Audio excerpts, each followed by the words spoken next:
حرکت کاشتا تاکشاناسانا. به صورت چنباتمه روی زمین می نشینیم. زانوها 20 تا 30 سانتی متر از هم فاصله داشته باشند. هر دو دست را قلاب کرده و روی زمین بین پاها قرار می دهیم. دستها را تا جای ممکن مستقیم بالای سر می بریم و به دستها نگاه می کنیم. با یک ضربه محکم مانند حرکت هیزم شکن دستها را پایین می آوریم.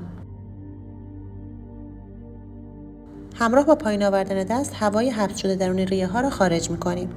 این هوا با صدای ها از ریه ها خارج می شود.